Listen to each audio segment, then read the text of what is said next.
Welcome to episode 91, a cavalcade of clips and work crews. It is a collection of Norm's show hours from June 16th and June 25th of 1995.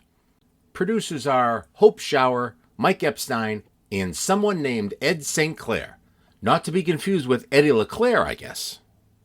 A lot of the calls heard here are in progress, a bit choppy, cut short, and unnamed, but, as always, just so darn entertaining. It all begins with Louie talking about how radio was changing, and not for the better, I might add. We hear from Chauncey, and eating rubber chicken in Canada? We have a caller who entertains with his wife at the Boathouse in Hyannis, the Brandy Barrel in Lynn, and Natalie's in Danvers. We get a quick hit from a guest on at 4 a.m. from across the pond. He wrote a book on Lorenz Hart from Rodgers and Hart. And then we get some random musical interlude. We now move to a broadcast from WCCM in Lawrence, Mass. Well, that's what it is, with former WBZ producer Sid Whittaker doing the news. The host was Bruce Arnold, and what I believe to be his producer Eric. There's some behind-the-scenes talk about a countdown to weather. Then a scandal erupted to my ears. They play something called the birthday game. Eric, Sid, and a caller take guesses on a couple of celebrity birthdays to be entered to win a gift certificate to the Pasta Shack. We shall return to this later. Next up is Paul Drake doing traffic for Boston's business station WBNW. That guy sounds familiar. Jiffy Lube was the sponsor. Then some traffic with Paul Jack Hart for WBZ. AAA was sponsoring that one with some summer safe driving. There are lots of Norm show opens throughout this episode. Norm teases an upcoming guest, Phil Kaufman, who was the road manager for the Rolling Stones, Etta James, Joe Cocker, Vince Gill, and many more. But do we hear the interview? No. And back to Jack Hart for some more traffic, this time sponsored by Fortune magazine.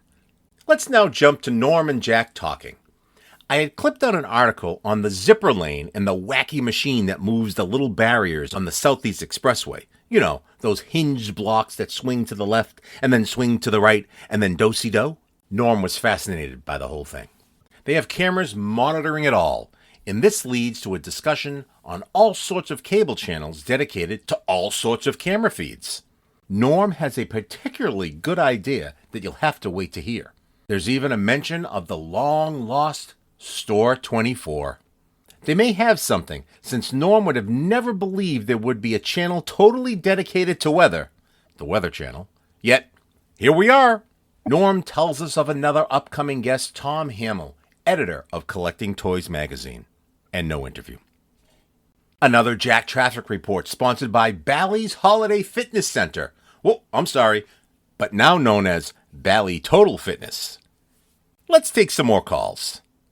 Jim from the Burlington, Vermont area.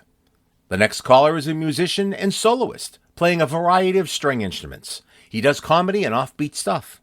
He plays a regular gig in Boston and on a night when Norm's not on, so Norm could go. The caller says, he won't recognize Norm by sight, so that means he is going to have to do his best work all the time just in case he shows up. And during this call, we also hear some wisdom from Norm's grandfather. Guess who's back on traffic? It's Jack, sponsored by AAA again. The next caller is complimenting Norm. We get one from Whereabouts Unknown, talking about shooting pigeons in the park from 6 p.m. to dusk. We take a moment to understand how to use clothes on the clothesline to find the wind direction. Thankfully, this was very brief. Next caller, Chris, talking about old-time radios, the Antique Radio Association, and the New England Antique Radio Club. He hosts a program called Let's Talk Showbiz on WOMR down on the Cape in Provincetown. There's a very quick call from Foster. Foster Brooks? Next up is Frank, and he continues the old radio talk of tubes and testers. Then our old friend Glenn from Brighton is on the line. His friend Eleanor in Quincy is afraid of balconies. Glenn has a foolproof solution you'll want to hear and maybe even try. There's also some discussion of The Shadow, Cato, not to be confused with Cato Kalin, and Margot Lane. Hillary from Bucks County, Pennsylvania is on with us, and her call moseys on over to Side B. She had recently played the dumb birthday game and hopes she didn't offend. Norm lets her know that if you can't say something racy between 3 and 4 a.m., what's the point of anything? Both Jack Hart and Paul Drake are back with Traffic Pandemonium. And now we return to the scandalous WCCM with Bruce Arnold, Eric, Sid Whittaker, and a caller, Chris, playing The Birthday Game. I mean, what the hey here? Norm flaps papers in our ears, not once, but twice. We hear from a very familiar-voiced caller, and she's talking about her trip to the Southwest with her husband, Bill, a call that's full of enchanting details. Norm keeps us up to date with his calendar and some upcoming MC appearances he'll be making. We get a call from Bones, and he's talking about our old-time radio gigs we used to do and MC stuff that Norm had scheduled. The Harry Jones Memorial Concert at the Portsmouth, New Hampshire Music Hall. Joe Williams is going to be there, along with the Seacoast Big Band. Then we hear from our dear friend Joan from Tewksbury.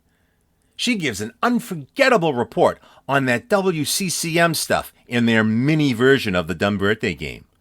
She also talks about her big plans for the weekend. Norm gives us a weather forecast with a riveting live look out the window. And like a bad penny, WCCM returns on the tape, this time with the Golden Age radio promo. Now it's Norm with the guest he talked about, and the interview is actually here. Dick Syatt talks dating, and Norm reveals what he's looking for and offers up quite the observation. Back to some more calls. This time we hear from Neil, who works for an FM station in town. A secret to working in radio is let out of the bag. Our next caller was 11 years old when he knew what he wanted to do with his life, and it's a very interesting occupation that generates more calls. We move on with a call asking about Steve Marterano. Now listen, I always enjoyed working with him when he was on WBZ. He also tells us a funny story and defines a job title for us. And we close with Peg, who worked for WBZ from 1952 to 1954 on the 4 to 11 p.m. shift, manning the switchboard. She runs down a list of some great broadcasters from back then, too. I hope I've whet your appetites because episode 91, a cavalcade of clips and work crews, is being served up now. On WCOP, at the old WCOP, that's 1150. Well, you got a better grip on things than I do, Louie. I'm in the business, and they change things so quickly, I lose track of all this stuff. Yes. But you're right. That's right. And also WEI, the old WEI is Bloomberg Radio. I know, BNB now. That's right, which has changed. Key Radio has really changed quite a bit. I know, as long as you and I don't ever change, Louie, at least we get some stability in this world. That's right. Oh, it's so nice to hear you, Norm, because I enjoy your labels. And there was a big string orchestra there playing music. This was at lunchtime, late in the afternoon. And we ordered our food, and it was 4 or 5 people to serve you at each table. So 4 or 5 people, attendants, you see. This was a real fancy place. And to our last and last, we got, what did we get? We got rubber chicken. It was literally like rubber chicken. Couldn't eat it. Yeah. Not too great. But it was an interesting experience. But I love Canada, and I haven't been there in a long time, but we made many trips in various parts of Canada. And you're kind to listen to my little long story this evening. It's an interesting story, and I'm glad you told it to us, Chauncey. And thank you, sir. Week? Yeah, down in Tuesday at the Boathouse, and the Boathouse in Hyannis on Sundays. And locally, I've been at the Brandy Barrel on Thursday nights in Lynn, but pretty much I'm going to be doing just some odds and end gigs for now.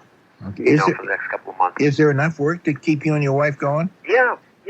It's going pretty well. Oh, that's It's good. going pretty well. And we'll be at Natalie's again, I think, probably sometime in August. Okay. Let me know when, and we can mention that, because you're fun to hear, and I'd like to pass that along. Right, great. Hey, All right, Norm. Thanks a lot. I appreciate you calling. Nice to talk to you. How close are you to North Andover? Well, let's see. I'm just headed around. I'm around the Plymouth area now. Oh, so you still got a ride home Yeah, I've yet? still got a ways to go. I got my cup of coffee, and I'm all set. Okay, drive carefully. And I'll be listening. Enjoyed your book on Lorenz Hart. And now I got to get the other one. You did one on Rodgers and Hammerstein called The Sound of Their Music. When was that? When did that come out? Oh, that's getting on 15 years ago now, Don. Okay, so here you are with the new one on Lorenz Hart, which just came out during this past year. Are you an American? No, I'm very British. Oh, I can hear the accent now. I didn't hear that at the beginning. Anyway, the book is fascinating because it not only deals with Lorenz Hart and, of course, his partner Richard Rodgers, who turned out so many lovely things for so long, but it deals with the whole musical comedy scene through the 20s and the 30s and the advent of motion pictures, which kind of changed the whole picture. It deals with a romantic, I don't know whether romantic is quite the word for that, but during a period when Broadway was really Broadway with tons of theaters and all kinds of things. Yeah. Now, as an Englishman, why have you been dealing with American composers so much? Well, apart from the fact that they're the best, you mean? It all started way on back, Don. There was a movie. You may remember it. It was called Words and Music. I certainly do. Incidentally, I hate to be a pest, but my name is Norm, N-O-R-M. I beg your pardon. No, that's okay, because Okay, fine. We've never met, and our diction here is not always the greatest. Well, no, we're a long way apart, actually. It's not very normal for people to be speaking. You at 4 a.m., me at 9 a.m. English time, across a 3,000-mile piece of water. I know. That's what the great kick of this is. Right. So let's go back. Words and Music, 1955, something like that? I think that's correct, yes. 54, 55. Well, in those days, England was a very sad place because we were in the aftermath of World War II. We still had the aftermath of rationing and the gray times of wartime.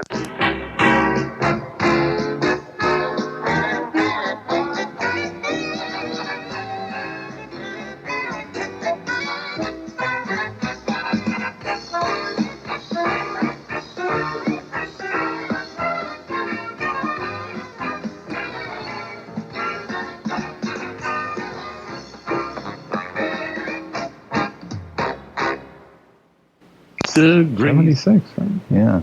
Let Eric do the thing. Do your closing now, again. Oh, sure. Thanks. Yeah. This news brought to you by Bishop's Restaurant. Sorry.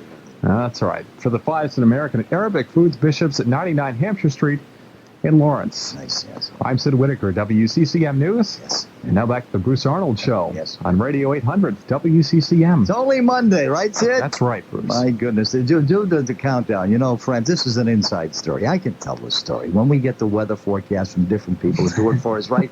Do the countdown. I want you to do the countdown. Hold your thought. Right? Okay. Do the countdown. Well, Jackie calls now. Jackie, what's her last name? Jackie Murphy, right, yeah. Filling in for Mike Leone. Okay, now do the countdown that Jackie would do for us. Go ahead. All right, Eric. well, you have to preface it by saying a normal countdown when Yeah. someone's giving you the weather would be, Yeah. okay, Sid, we're going to give you the weather in 3, 2, 1. Boom, give you the weather. But after the one, you beat to yourself. You beat Because to give yourself a sometimes beat. you go 3, 2, 1, boom. You know what I mean? Yeah, it's 3, 2, 1. Okay. Good morning, Sid, blah, blah, blah. Well, Jackie calls. What does she do? She says, okay, Sid, coming down in 3, 2, 1. I heard it the other day, and I think you're kidding me. 3, 2, 1. All right, we're at 6878. We love you, Jackie. 6878005 is our phone number. You want to play the birthday game? Come on. At the end of the week, we pull one person's name out of the 4, and that person wins a gift certificate to the Pasta Shack. Right. This morning, guys, I know you guys were busy. A little after 7 was, you talk about dedicated. Vera Proctor celebrated her birthday today, and also we played her favorite record this morning. So we have to say happy birthday again to Vera. Hello? Happy birthday, Vera. Oh, my goodness. Let's see. Speak to me. What is your name? Good morning, Bruce. And who's with you? Oh, we have Eric to my left. Hi, Eric. Hi. And right in front of me, there's Sid. Hi, Sid. Hi. And who's this? Lucille and Methuen. Oh, Lucille. How could I Bruce, forget you, you didn't Lucille? know me. I'm sorry. Oh, my left ear's gone and my right ear, forget it, you know. We have 2 birth dates, okay? Okay, very good. Now, these people were born not on this particular day, during the month of June. You got it? Yes. Now, you ready? Yes. How you been, anyway? Very well. How have you been? Just fine. Paul McCartney celebrated a birthday during this month of June. How old was Paul McCartney? That's easy. Oh, good one. He's the same age as me. Really? Really? No kidding. He's 53. Is that, you sure, huh? She seems pretty sure. I don't know, Eric. What do you think? I'm not going to go against her. I'll say 53. And over to you. He can't say 53 if I said 53. Oh, he can say anything he wants. All right, Tell I'll him the say- rules of the game, Bruce. I'll say That's not the rule. 137. Okay, that's more like it. Okay. All right, I say Sid? 53, you say something else. Okay. Well, Eric, you could say 106 divided by 2. How's that? Very good. Okay. What do you think, Sid? Well, I'm going to go out on a limb and say 51. Well, guess what? What? I didn't know you were that old. I got you, didn't I? Yeah. 53 is correct. I thought you were 27, Lucille. Well, some people think I act like 16, Not. but that's okay. Lionel Richie was born during this month of June. Lionel Richie. Now, Yeah. what were some of his songs? 3 times a lady. Yeah, one. Hey, all right. Truly. Twice. Truly. That's right. Some of those are some of the classics. Yeah. Brick House. Brick House. Yeah, with the Commodores. That was a biggie. She's a brick house. What do you think, Lucille? I don't know, and I don't care. Oh, my Oh, God. I'm going to hang up on her now. I'm sorry. You not I'll care. say he has to be 45. 45, Sydney. Say 47. And over to you, Eric. 48. Nice, 46. Ooh. Do the countdown for Lucille one more time. 3, 3, 2, 1. One. Lucille, you'll do it for us next time. Listen, I hope you win at the end of the week. Thank you. Eric will get all the particulars from you, okay? Okay, thank you. All right, hold on now. Okay. All right, 53, huh? I didn't know that. My goodness. Hold on. That's 6878005. Sid, come back at 10. Help us out, will you? Will do. It's only Monday. I keep on saying that, but it seems like it's Friday already, right, Eric? Pretend it's Friday. You got it, dude. Okay, it's Friday already, the 26th. Okay, do the phone thing, will you? Okay. Oh, you can get over there. All right, but first... On Boston area roadways, the expressway northbound and southbound continues to be plagued by work crews between the East Milton Square area and the gas tank in Dorchester. We've got work crews getting on and off the Central Artery, northbound and southbound, and around the Callahan Tunnel, on and off ramps. We've got work crews Route 24 northbound and southbound, Randolph to Stoughton. Drive with care. I'm Paul Drake, Boston's business station, WBNW. When your car needs an oil change, bring it to Jiffy Lube. Convenient, affordable, professional. If it doesn't say Jiffy Lube, it just isn't Jiffy Lube. Deal with work crews in the area traveling northbound and southbound Route 93, the expressway between East Milton Square and the Columbia Road area. We've got ongoing construction causing delays. We've got work crews in the Central Artery northbound and southbound and around the Callahan on and off ramps, and the Sumner Tunnel is shut down till 5:30. Traveling to the south of the city, we've got work crews Route 24 northbound and southbound in the Randolph-Stoughton stretch. I'm Paul Jack Hart, WBZ 24-hour traffic network. Think before you drink and designate a driver, because no one has a license to drink and drive. This message sponsored by AAA for safer summer driving. Hey, here's no Nathan. He's my kind of man. I listen to no Nathan every time I can. On WBZ in Boston, the Norm Nathan Show. That's not exactly the Norm Nathan Show. If I were to be totally honest with you, I would tell you that this is really the Bob Rawley Show, but Bob is on vacation this week, and so it's nice to be sitting in for him right throughout the end of this week. What a stupid way to bring a program on. Got a fascinating man I want to introduce you to in just a minute named Phil Kaufman. At least his book is fascinating, and I would assume he's just as fascinating as his book. He's been a road manager for a number of groups, including the Rolling Stones and Etta James and Joe Cocker and Vince Gill, all that kind of stuff. We'll talk about that in just a minute. Let me check a couple of things with you. We are dealing right now with an accident, Route 3 heading southbound by Route 40 in the Chelmsford area. A rollover situation, just some minor injury, should be cleared up shortly. We're also dealing with an accident on the expressway heading northbound just by Columbia Road, getting word of some minor injury involved in that as well. Watch out. We have work crews on the expressway, northbound and southbound, East Milton Square to Morrissey Boulevard. We've got work crews on the Central Artery, northbound and southbound, right around the Callahan on and off ramp. We've got work crews inside the Sumner Tunnel. That shut down till 5:30. I'm Jack Hart, WBZ 24-hour traffic network. Information technology is hot, and it's changing the way we live and work more profoundly than we can imagine. Find out how in Fortune Magazine's Information Technology Guide. On sale now. Just makes me glow each weekend night. He's beyond compare and so debonair. He shines so bright. You're on BZ 103. Oh, please don't turn that dial. He makes me smile. Your Nathan Show. Your Nathan Show. Your Nathan Show. Of course, I just love hearing Linda Chase, but it isn't the Norm Nathan Show. It is the Bob Raleigh Show. Thank you.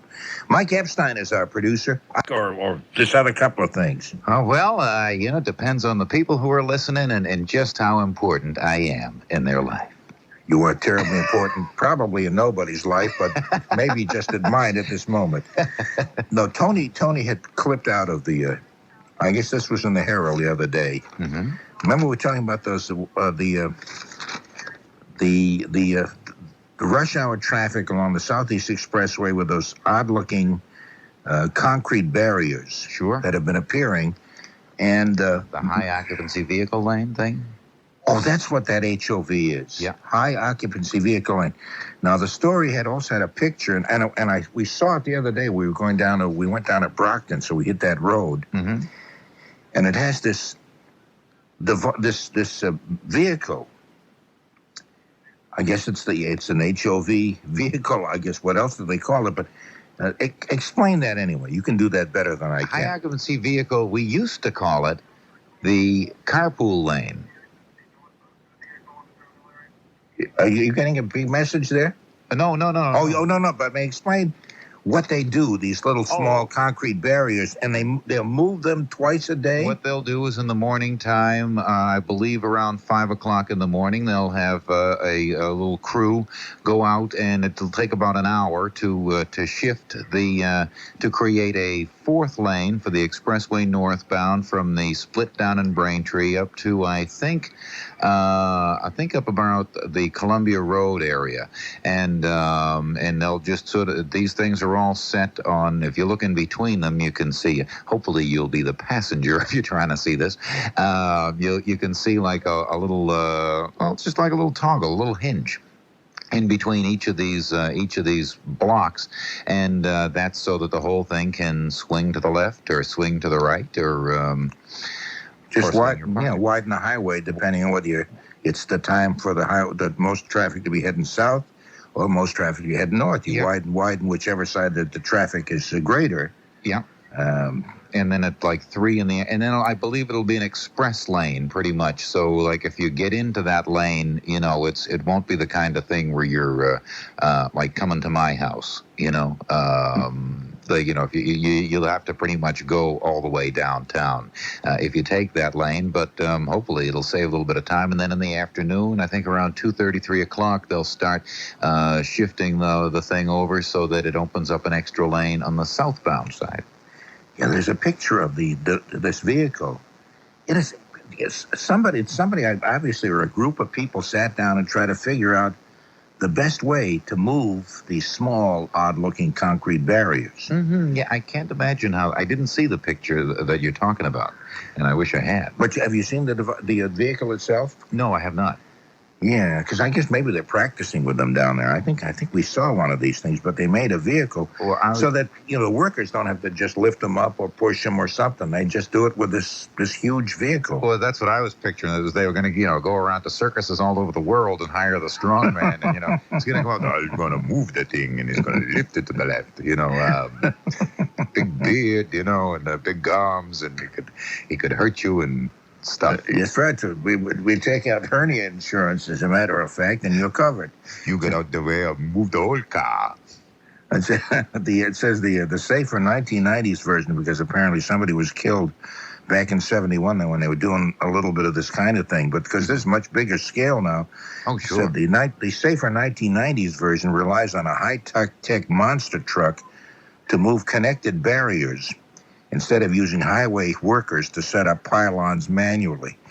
I mean, you're talking about a stretch of road. How many miles? Do you have any idea? Let me see. The entire expressway, I think, runs, is it 6 or is it 8 miles? For some reason or another, I think it's 8 miles. So this will run probably about 2/3 of that length. So let me see. That would be that'd be about 5 or 6 miles. Oh, yeah, that's right.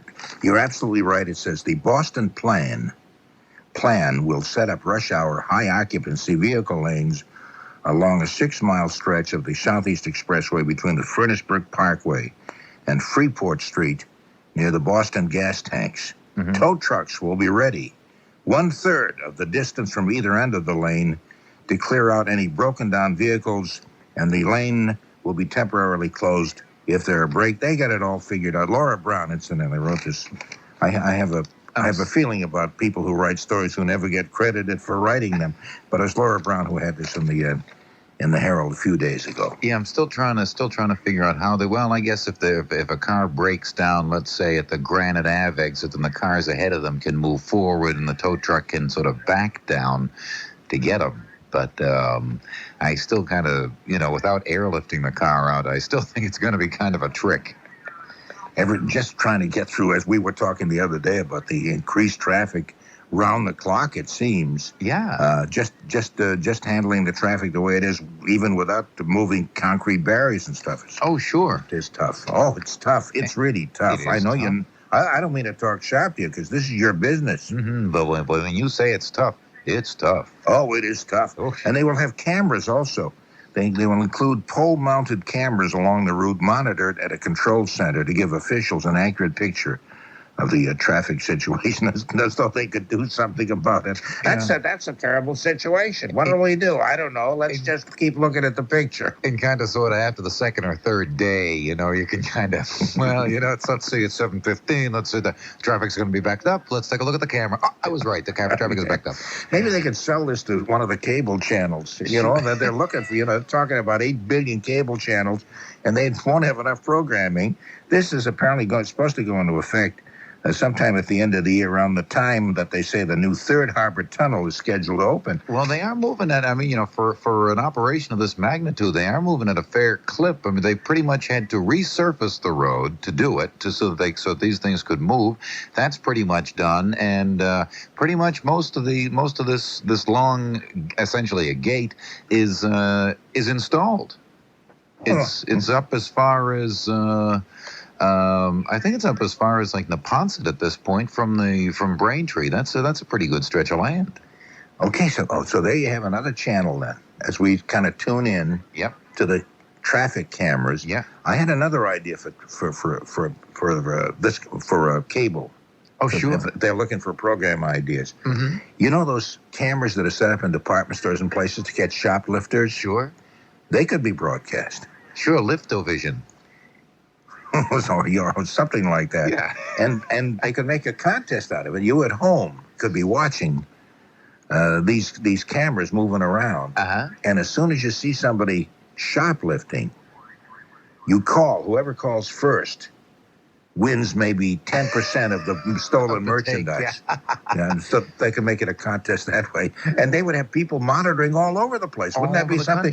Feed it right, well, all over the area, because they're going to cover a number of stores. Sure. But there you are sitting at home, and you're helping them monitor this and looking out for shoplifters. Well, my prediction is that, with 500 channels that they're predicting for once they come up with the glass phone, the fiber optic lines, that, you might just want to do it for entertainment. People want to sit down, let's take a look and see what Filene's is doing. Let's take a look and see how Filene's is doing. And, look, there's more people over there. They must be having a better sale. Let's see if there's anything slow going on over there. Look at that. There's a sales lady and she's scratching her neck.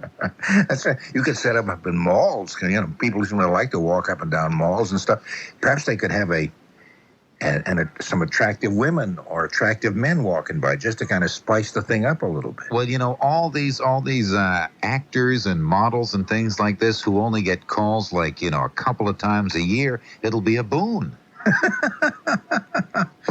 Stores will want to have good-looking people look like they're shopping in their stores, so they'll have all these handsome people and good-looking ladies, and they'll just be strolling around in these fancy clothes. And look at that one. Has she got legs or not? Their legs go right up to the sheet counter, I tell you. Oh, yeah, it's something. And, of course, we were talking about lottery number channels also. Sure, you can have one like aimed right at the store 24 counter. Look at that, he's buying another ticket. Imagine if he must have won a couple of bucks. And then superimpose it at the latest numbers that come in from throughout the country. Sure, like on the whatchamacallit, what do they call the Keno thing? Like instead of having you can disperse it. Instead of having all the balls pop up, all the numbers pop up in little balls, switch it and every once in a while have like a little head of the person who just won in each one of the things. You know something? Everybody will be a star. I think we're onto something really big here. Because I've often said nobody would have, a few years ago, believed there would be one television channel devoted exclusively to weather. And since we've kind of crossed over the path, now we're over the edge. Anything can happen. Sure, as long as we have, traffic services. For years it was just weather that you got on the morning radio show or the afternoon news. And but now we've got traffic as well, so it would be a natural to have a national traffic station. Traffic on the Chicago Loop right now backed up right to the Sears Tower. And if you're traveling right now through the Texas area, we do have some heavy delays right through there. And a heavy front is moving through Texas right now, causing a delay by the Alamo. You know something? Yes. I'm going to work on this fella. Hey, let's get into the cable industry now. Okay. Hey, talk to you soon, big guy. Okay. Jack Hart, WBZ 24-Hour Traffic Network. Let's take some phone calls. Next program, we'll talk with Tom Hamill, who's the editor of Collecting Toys magazine. He will discuss the beauty, the nostalgia, the thrill that comes with collecting toys. It's an interesting magazine. And we're all kind of kids at heart anyway, so you talk about toys, and that's always fun. Let's see, we'll take a call. Expressway northbound and southbound between the East Milton Square area and the gas tank in Dorchester. It's going to slow things just a bit. They'll be there until a little after 5 this morning. Central Artery northbound and southbound. We're still dealing with work crews in around the Callahan Tunnel on and off ramps. Work crews in the Sumner Tunnel have that shut down till 5:30. An earlier accident northbound on the expressway by Columbia Road pretty much cleared out of the way. Also working to clear an accident southbound on Route 3 in the Chelmsford area by Route 40. To the south of the city, Route 128 northbound and southbound. We've got work crews between Randolph and Stoughton. I'm Jack Hart, WBZ 24-Hour Traffic Network. Good news! Bally's Holiday Fitness Center is now Bally Total Fitness, America's newest and largest health club organization. It's the only club dedicated to helping you turn on your life. Up Lake Champlain. Oh, that is beautiful country up there. You around Burlington? You mean that area? Yeah, Burlington, St. Albans here. That's right on Lake Champlain. Yeah. And, that is about the prettiest part of the world. Oh, it is. It's very nice. And you pay the price to live up here. The taxes are very high. The cost of living is very high. Yeah. It's not really. It's not a real. It's a really. There's a lot of business up here, and there's a lot of people in this area, but it's very costly to survive. Yeah, I was just looking through that story to see where in Vermont he was. Oh, Montpelier. He was in Montpelier, which is a little further southeast from where you are. Right. I just came through. That's the south central part of the state, the capital. Yeah. and he moved to Portsmouth. Well, I love Portsmouth too. I think the Portsmouth, New Hampshire area, that whole seacoast area, is really quite nice. Yeah, right now that area is dying for industry with the air base closing up. Well, Pease Air Force Base did, but the Portsmouth Naval Shipyard it remains open, at least for the time being. Right. They didn't close it in this last sweep, so if they did that, boy, what a terrible blow to the economy of that area that would have been. Yeah, that's like I said, but this state is not all that business friendly. The economic development and the labor development is just not there. They don't put a lot. They don't concentrate a lot of money on training and development of help and things along those lines. But it's there's some ways where the state needs to grow, and there are other ways where the state shouldn't. Yeah, what kind of business are you in, Jim? I have my own business. I distribute machinery and throughout New England. Okay, are you from? I have a feeling you're not a native of Vermont, or are you? No. I spend most of my time down in the Manchester, New Hampshire area. Oh, I see. Okay. I've been up here about 8 years, and I recently have gone into business full time. But my business takes me down that way because there's just not enough business up here to keep me going full time up here. Well, would you consider moving your whole business to New Hampshire? No, I don't. No, I live there.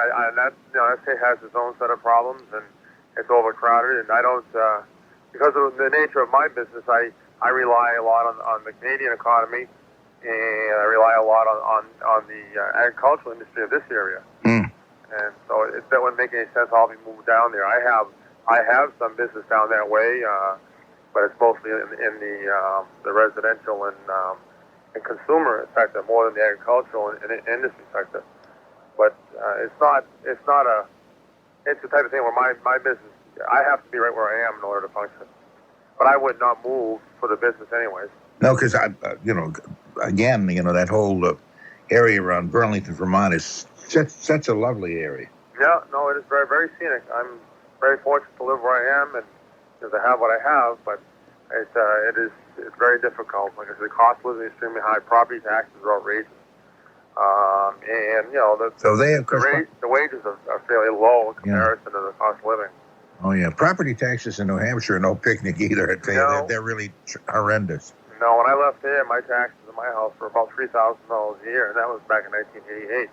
And up here, taxes are the same, but I have a lot more of a house and more property. Yes. But that's now. I can imagine that the taxes have probably doubled down there. Okay, I appreciate your comment. We have no right to bore the audience, and so we have some people who call who do. And had he been one of those? Yes, if it's the one I'm thinking of, he was. And very often they have 2 or 3 lines to say, and it's the same thing over and over again. And I don't expect people to come on and do an analysis of the early works of Shakespeare and who wrote his books and all that kind of stuff. It's kind of light, fluffy talk, and we don't get too deep into too many things. Yeah, I thought you were just a model of restraint and tact. Well, even more than tact with that guy. Considering how, given the 2 points I made, you were totally in the clear regarding his supposed accusation. I love when you're coming to my defense, and I really appreciate that a whole lot. Now, so I guess I think I've talked so long. We're not going to have time for my analysis of the early works of Shakespeare, after all. You could. One of my grandfather many years ago used to say, "Never argue with an idiot." Says, because chances are he's not going to know whether you won or not, and the chances are you're not going to beat him. And even if you do happen to win the argument, I mean, what have you won, really? An argument over an idiot. I'm not. Maybe in a sense, I'm calling the guy you're talking about that. I'm sort of implying that he is. So you just don't make an issue about it. Just back away. There's no point in it unless there's a great, some kind of great issue involved that really preys on your conscience that you just can't back away from it. You're right, and Norm, given the wide disparities of taste and kinds of preference in the world, for the very reasons that we fans really like you, there are people who are not going to like you for the same reasons. No, that's true. You just have to be true to yourself, I guess. Hey, you're okay, kid. What kind of stuff do you do? You a student, or you out in the work world? Or actually, I'm in the communications too. I'm an entertainer. Oh, what kind of entertaining do you do? Jess Kane, who was a very talented guy, did the morning show. And very often, I think, in this kind of business, and you as an entertainer, I'm sure, particularly when you were starting out, it bothers you when somebody doesn't like you. And then after a while, you realize everybody is not going to like you. You're going to make enemies, so at least make them on your own terms. So you've got really a great adult attitude. It just sounds like the only way you'll prevent people from disliking you is by being so bland. That's right. That's right. There's not even any point in doing your work anyway. You a comic or a singer or what? I'm a musician, but I have a strong comedic element to the work I do. Do you have a musical group, and then you kind of blossom out of it and do funny stuff? No, I'm a soloist. I'm kind of I do. You're a pianist then? No. I play a variety of stringed instruments. Really? And a lot of offbeat type comedy, what I consider to be comedy. Now, where do you do this? Around the Boston area. Yeah. Yep. Would it be possible one time for me to catch your act? Tell you what, can I tell you? You know what, Norm? You don't have to make mention it on the air if you'd rather not. Can I tell your producer off the air? You can do that, or you know what? I think you would really enjoy my act, but I'm not going to try to use your airwaves. I'm asking you to do it. You haven't been pushed. Cello, do you play all that? Viola and stuff. Fiddle, guitar, tin whistle, a variety of instruments, but from a kind of a comic perspective. And you hired for private parties primarily, or do you do clubs or what? I do bars, I do concerts, festivals, private parties, whatever. I love that. I do bars, private festivals, all that kind of stuff, private parties. Freelancer. All right, I'll turn you over to Mike Epstein, and he can jot down a couple of things. As a matter of fact, Norm, I play a night regularly in Boston that is usually a night off of yours. So if you were ever in town and you wanted to come in, I wouldn't know you by sight, so I'll have to just do my best work all the time in case you're there. But I'll tell him is that okay? Sure, absolutely. Okay, great. So I've been listening to you for several years, and my style is something I really think you might enjoy. It sounds great. And in the future, if you just send me a note with the listings. Work crews, route northbound in the Waltham area. Watch out there. We've got work crews, Route 24, northbound and southbound, Randolph to Stoughton. Traveling closer to downtown, work crews in the Central Artery are currently only southbound by the Callahan Tunnel. Work crews in the Sumner Tunnel have that structure shut down. Two-way traffic in the Callahan is your alternate route. And on the expressway, northbound and southbound, East Milton Square to the gas tanks, we've got work crews. Do remember that Atlantic Avenue is currently all traffic going in the northerly direction. Surface Artery is all traffic going in a southerly direction. Later on today, work on the Bourne Bridge will commence. Delays are expected. I'm Jack Hart, WBZ 24-Hour Traffic Network. If you drink, don't drive. Take a cab or choose a designated driver before you drink. No one has a license to drink and drive. This message sponsored by AAA. Okay, the last hour here on the Bob Raleigh Show for today. I'm Norm Nathan, sitting in for Vacationing Bob. And our number 617 is the area code 254-1030. Be nice if I can chat with you for a little bit. The boyish grin and the body of well-tempered steel and the plush but not overly ostentatious. So you can do my whole shtick now, Joe. Yeah, listen. It's a great show. Keep it up. It's one of the best in Boston. Oh, what a nice thing to say. What are you doing up at this time of the morning? I'm working, believe it or not. What kind of work do you do? Building superintendent. Oh, really? Right. In a public school? No. In a law office in Boston. Oh, it's nice of you to take time to call. I appreciate that, Joe. Have a good night, Norm. Yeah.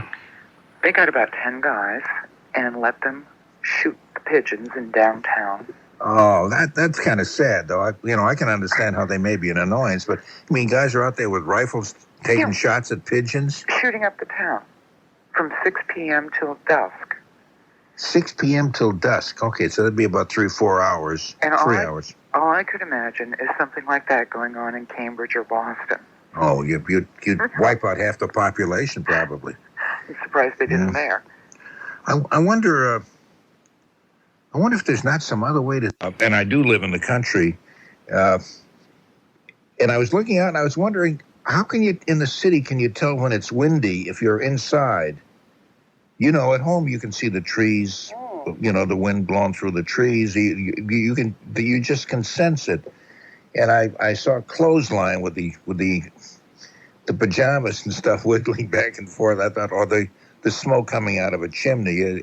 They're not really exciting, pretty ways to tell what the difference is in weather and all when you're in the city. And it has a little glow dial with a little stick, and you just turn, you look at the numbers and line it up. Oh, that's beautiful. It's got tubes and everything. Tubes, and it works. Yeah. One of the members of the Antique Radio Association restored it for me, including finishing off the cabinet. Oh, really? So you can get tubes then for these old-time radios? You can, yes. In fact, this man in Harwich who lives here, he's one of the members of that association you were talking about. Oh, yeah, he's got hundreds of them. And he used to repair them in New Jersey years ago, back in the 40s. And he's kept a lot of things himself and, has gotten hold of a lot of they have the oddest shaped tubes, but he has them all. Isn't that interesting? How does he get them? Somebody obviously still manufacturing these things. Either that or some of them are original ones from the period that have just never been used, that have been warehoused or stored. And he buys them in lots and then just keeps them. Okay, so a lot of people, no, I would say tons of people, but quite a few write to me and call me and wanted to know, how they can put their old radios back in shape, or are interested in buying antique radios. You can still get them. And I think even some of the Eastern European countries have made some of the tubes. I know for shortwave. Yeah. So they can be, obtained. You don't happen to have the name of the New England Antique Radio Club handy at the moment? You wouldn't have it in front of you at the moment. I don't have it in front of me, but it's in New Hampshire. One of the members is down here in Harwich, and they put out a newsletter, and I know it's $10 a year. I know it. I subscribe, actually. Oh, okay. So I've got the address at home. I just didn't know whether we might have it now. Yeah, I have it, but it's not right near the radio. I know it. I'd have to do some digging up. And I'm still doing my Let's Talk Showbiz program on radio and television, and we have just completed our third season. We've done 58, since we've gone on television, we've done 58 shows. By next May, we're already planning our new season. We'll have 100 shows next May. Son of a gun, you can go on reruns forever. Oh, sure. We do 40 shows a year. We're like the old days of radio and TV. We don't do 22 weeks. We do 40. Now you do. That's right. You do live. and these are mostly interview kind of things. Well, yeah. Well, we actually we profile like a famous celebrity, like say Dean Martin or Helen Hayes. We show a film clip of them in their prime. And we talk about them, and then we answer questions from the audience, letters that people send in. And we've had a different co-host, but we have guest co-hosts now, and I'm the only regular on it, along with my producer, Dave James. Okay, tell us the stations that you're on. We're on WOMR. If you listen to us on radio, it's WOMR 91.9 Saturday nights from 10 to 10:30. And if you're in the cable system, you just consult your local cable company. We're on all the stations down here, and of course we're looking to expand to other cable outlets. And we cover everything: radio, old-time radio, TV, film, theater, popular music, mostly the stars of yesteryear, but we do talk about some of the contemporary showbiz as well. Okay. So we try to cover it all. Hey, good luck to you. Nice to hear from you, Chris. Okay, thanks, Norm. Take care. Bye-bye. Bye-bye. Okay, let's go to Foster in Boston. Hi, good morning, Foster. Good morning, Norm. I'm a long-time listener, the first-time caller. Well, I'm glad you called. No good, unfortunately. I keep going through them as I need them, but I just got... Now, where did you get all those tubes? Basically, when people years ago were throwing out old equipment, I would go and scavenge it. I'd stop with my pickup and get out and yank all the tubes and throw them in a bag and take them home and keep throwing them in boxes. Isn't that funny? You kind of sense the fact that one day they might be valuable. Well, that I might use them. Not that I don't think they'll ever be valuable. No, There were so many of them made. But yeah, no, I don't mean in the sense of getting rich by selling them, but by the fact that these other people threw them away figuring they'd never need them again, but you figured just the opposite. Yeah, and a friend of mine who's a little older than you, he's about 74, he started collecting them for me too and dropping them off at my house. And I just recently got a hold of a piece of equipment that was made in '57, a Hitchcock tube tester. Yeah. And it was stored in a basement, and it was kind of moldy, but I took it apart, and I cleaned it all out, and I replaced a couple of condensers, and I got it working, and now I can use it to test these tubes, which ones are good or bad. It lights up the tube and it tests the filament voltage and all that. Isn't that great? But they're repairable. You can even replace, like, the condensers are made out of their cardboard, and they're rolled with a foil inside, and those deteriorate. You can replace those with modern condensers. There's a lot of parts, unless, like these places that restore the antique that have to have it exact is different. But if you just want to make the thing play, there is interchangeability. Oh, that's interesting. Okay. One other thing, I don't want to bore you too much with the technical aspects. No, you're not boring at all, Frank. The old radios and the antique cars. See, I'm the guy that was on the birthday game at the time. I told you I drive a 70 Lincoln Mark III. Oh yeah, that sounds great. Restored. Yeah. The older cars from the 40s and 50s had tube radios, and they just came out with now.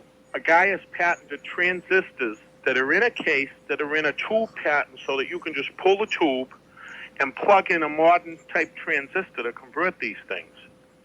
Beautiful. And he must be making good money on that at these car shows, because I was just reading about an article about it not too long ago on old cars. Sounds great. I thought that was a pretty good idea that he came out with, to make it so that it would plug in and place up a tube. Yeah, no, that's interesting stuff, because people wonder about that. If they get an old-time radio, will they be able to repair it? And it's all hand-wired, too. You can really, you can get in there with a soldering gun and take just about anything out. The newer stuff, you open it up, it's all printed circuit, and you really can't fix anything. And I think they don't want you to fix anything. The idea today is throw it away, so you'll have to buy another one. Yeah, disposable stuff. Get rid of right. it. Yeah, that's too bad. That's interesting, though. I appreciate the information, Frank. I thank you very, very much for that. As always, it's nice hearing. It's nice talking to you. Nice talking to you, Frank. And thanks. It was Diane Sawyer, the one that interviewed Broadnoy. Oh, okay. On that ABC program. Yeah, did you see the program? No, I missed it. In fact, I was out.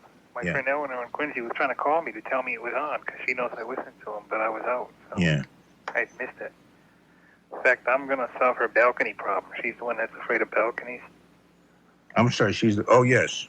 Yeah. How do you solve that? She's afraid of heights, so I don't blame her. A little balcony, four stories up or something like that? Yeah, it is. I get nervous about little balconies like that, too.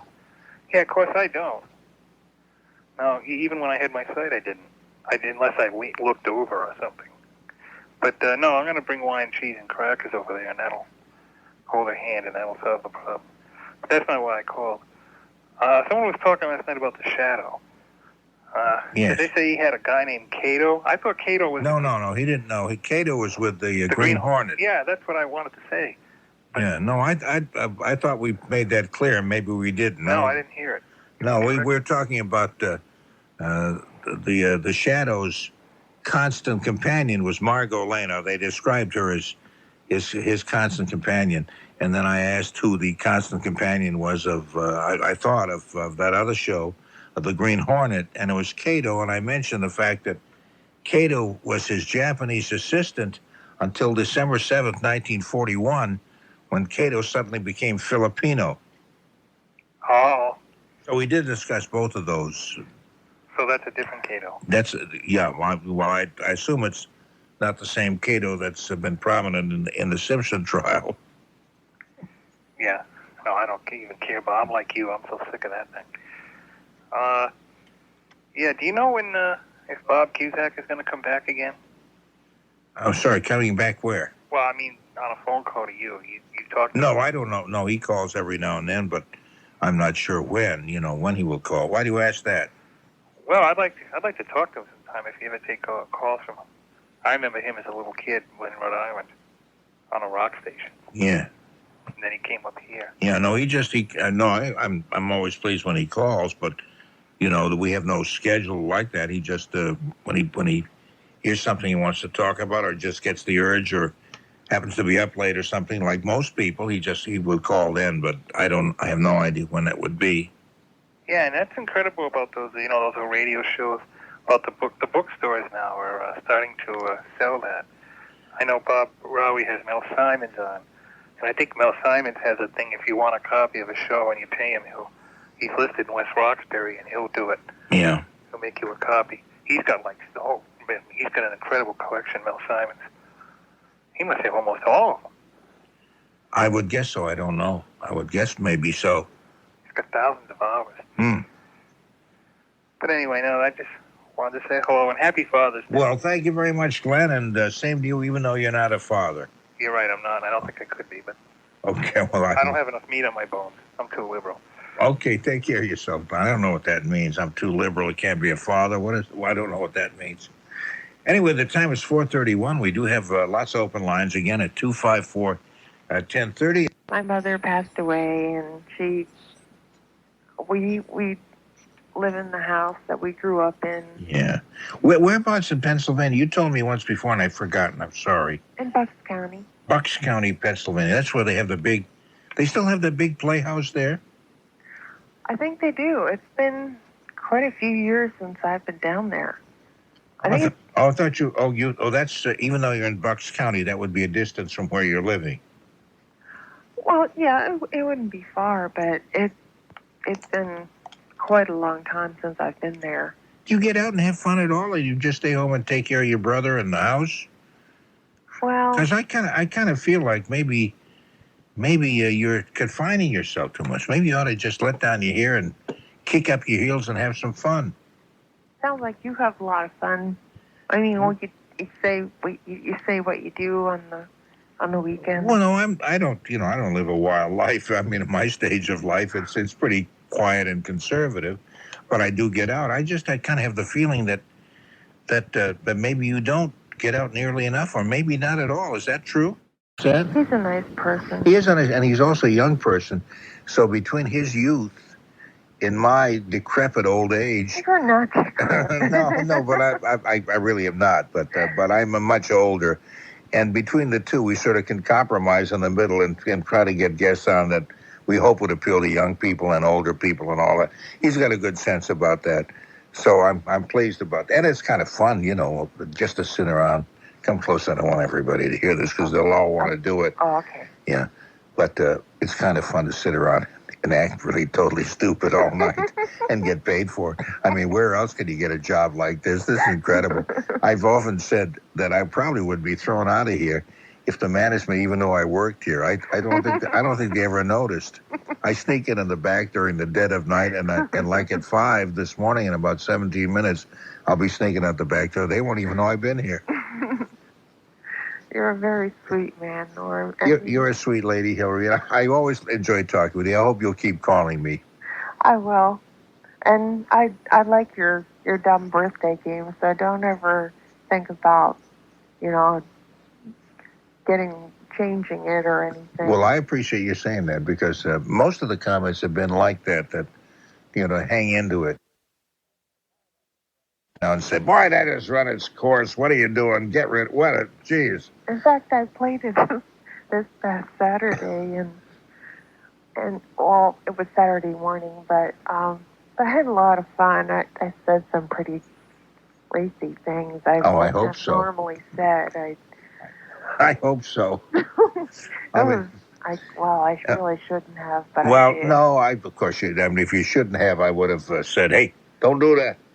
But between 3 or 4 in the morning, if you can't say a few racy, I can't imagine you saying anything too horrible. But if you can't say a few racy things between 3 and 4 in the morning, what's the point of anything? I say, eh? That's right. True. So anyway, I hope to talk to you again soon, and it's a pleasure to all. Dealing with work crews in the Boston area and pandemonium. Coming out of the Logan Airport, East Boston area, the Sumner Tunnel is shut down. And once you get through the Callahan Tunnel on the downtown side, getting onto the expressway southbound, you can't. Detours are in place. Traffic is back into the Logan Airport area. Right now, southbound on the Central Artery, we've got work crews by the Callahan down ramp. That's shut down as well. Getting onto the expressway southbound, work crews in the Neyland Street on ramp. Northbound on the expressway, work crews at Furnace Brook Parkway, East Mill Milton Square, Freeport Street, and Columbia Road. Outside of the city, we do have work crews on Route 128 northbound in the Dedham area. I'm Jack Hart, WBZ 24-hour traffic network. If you begin by East Milton Square, as you get up towards Freeport Street, you'll find work crews, and by Columbia Road, more work crews. Getting onto the expressway southbound from Neyland Street, we've got work crews. Inside the Sumner Tunnel, work crews have that structure shut down. Once you come out of the Callahan Tunnel, you'll find work crews, hampering your ability to get to the Central Artery southbound. And we've got work crews, 128 southbound in Lexington, 128 northbound in Dedham, more work crews. Traveling right now in the downtown area, Central Artery heading southbound by the Callahan ramp, we've got work crews. Coming out of the Logan Airport area, you'll find the Sumner Tunnel is closed down. Two-way traffic in the Callahan Tunnel is your alternate route. Southbound, getting onto the expressway from Neyland Street, we've got a work crew. We've got work crews northbound on the expressway at East Milton Square, Freeport Street, and the Columbia Road area. Chris, Meryl Streep. She's in that new movie with Clint Eastwood, isn't she? The Yes. Bridges of something? Bridges Madison of, County? Thank you. Yeah, Very nice. You know your movies, don't you, Mr. Derry? I've never seen it, though. Well, I've heard a lot about it. That's true. How old is she today? Oh, God, 48. 48. Over to you, Eric. 44. And to you, Sid. 41. She's 46. Wow. Hey. This gentleman is he went to Oxford, I believe, too. He's a singer. Yeah. He's an actor. Chris Christopherson. Chris Christopherson, yes. 59. 59. Sid. 56. And to you, Eric. 55 years old. 5'8", 58 today. Hey, all right. You didn't do too bad, you know? What do you think, huh? You enjoying the summer so far? I know it's only been not even a full day yet, but you enjoying this time of the year, sir? I am loving this week we're having right now. This is beautiful. Going fishing? I live on a lake, but no, I don't even go down the lake. Like he lives on a lake. This Beaver Lake? No, Big Island. This guy's on vacation all the time, I tell right? you. Hold on the phone, Eric. We'll get all the information. I hope we pull your name out tomorrow. Me too, thank you. Say goodbye, gentlemen. Goodbye now. Later, Ken. All right, so you notice I called you gentlemen, right, gentlemen? Thank you. We'll Thanks, do it, Bruce. do it again tomorrow morning, right? Here's no Nathan, he's my kind of man. I listen to no Nathan every time I can.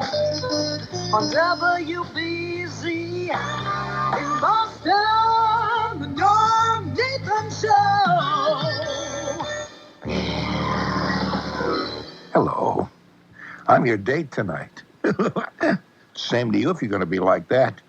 And we'll be around. In fact, Ed LeClair is your date also. He will be with us also through the night. So that's it's not LeClair, by the way. It's St. Clair. So would you sheets.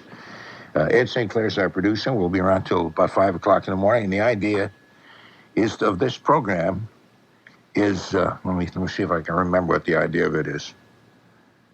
No.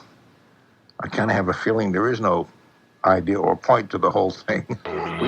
Each weekend night. Oh, yeah.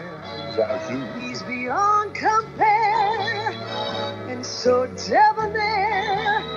He shines so bright. You're on BZ 103. Oh, please don't turn that dial. He makes me smile. Your Nathan Show. Your Nathan Show. Your Nathan Show.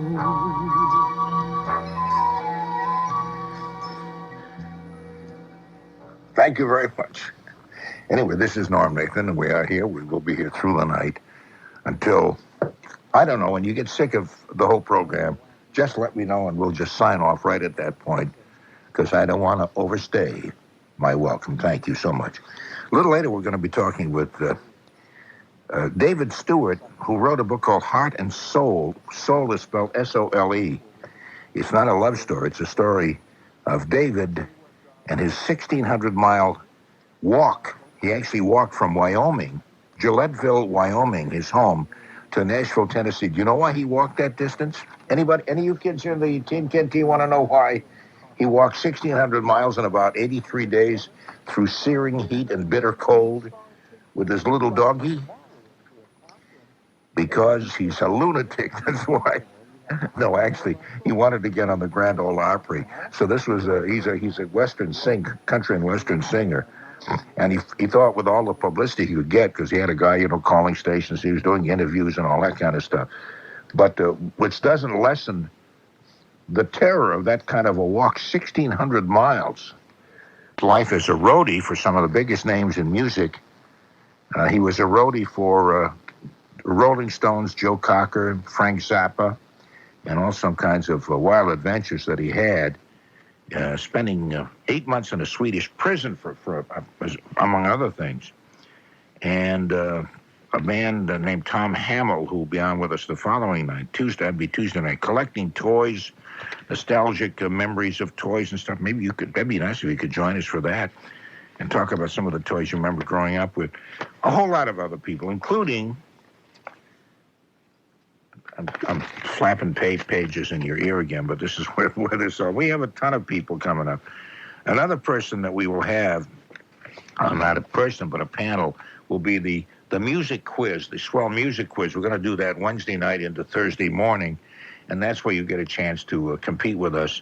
And I think we will give away our really weird kind of certificates of awards, the award certificates printed on cheap paper with a lot of misspelled words, but it has your name on it, which we hope we won't misspell, but I think we've probably done that too.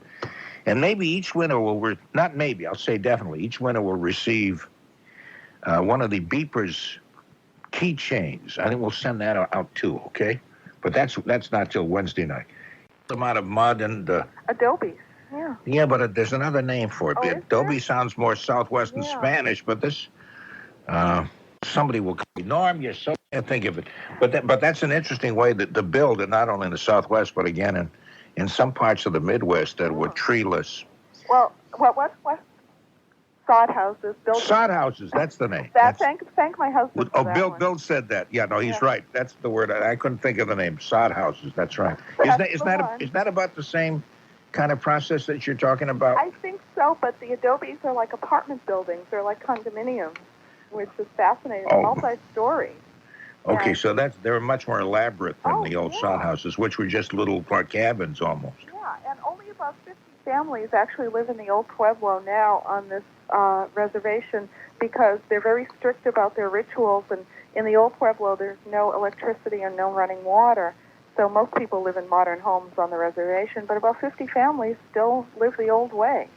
So it was really, really interesting. And what's also fascinating, I found the whole Indian culture out there to be extremely interesting. You go to these either pueblos or reservations, and there's the church on one part, and then the kiwa, which is the Indian ceremonial place right next to it, practically.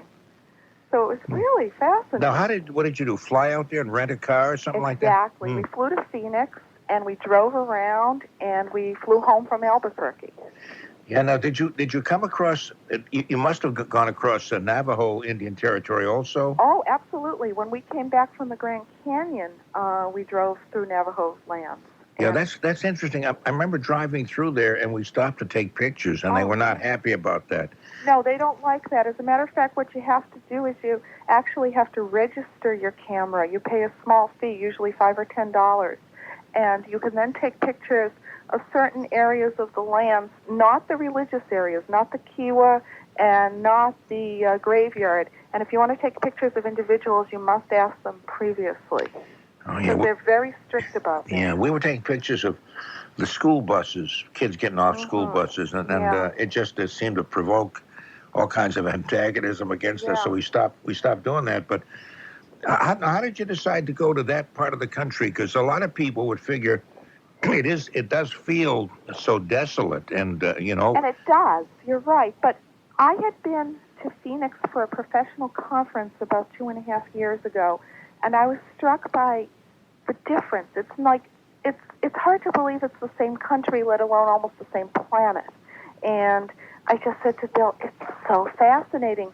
the land is different, the culture is different, because the Indian culture is so strong out there, and the Spanish culture. And I said, we really have to check this out in depth. And that's what we did. And we went to the Grand Canyon, and we went to the Petrified Forest and the Painted Desert. So we really did it up. We visited more than one pueblo, and it's fascinating to see the difference between the Pueblo Indians, who live in these sort of apartment-like dwellings, versus the Navajo, who like to spread out, who have a huge amount of land, bigger than probably all of New England. And they do not understand the penchant for the Pueblo Indians to live on top of each other.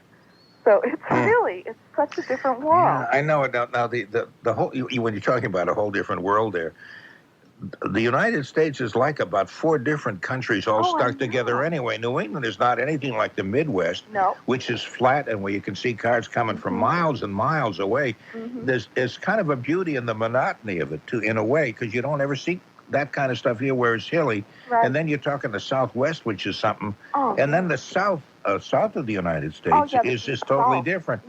And, of course, the Northwest gets to look like New England, Oregon, and the state of Washington. Northern California, yeah.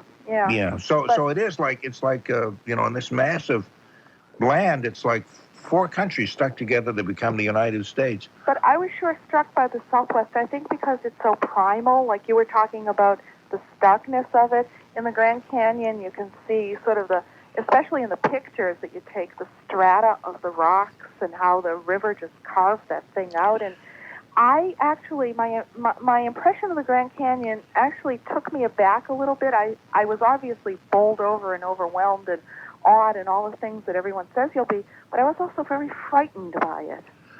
It's interesting, yeah. Just because of the size of it, you almost can't comprehend it. Would that be the reason? Exactly. It's a mile deep. It's 10 miles across and 200 miles long. And think about that. 200 miles long is longer than the state of Massachusetts. Yeah, that's right. It is. Did you and Bill think about taking a mule or something down? Or Bill did. I'm chicken. Did he go right down to the Colorado River? No. We didn't do it. But I was too chicken. But Bill would have done it if I said yes. Oh, he would have. I see. Okay. No. I'm too.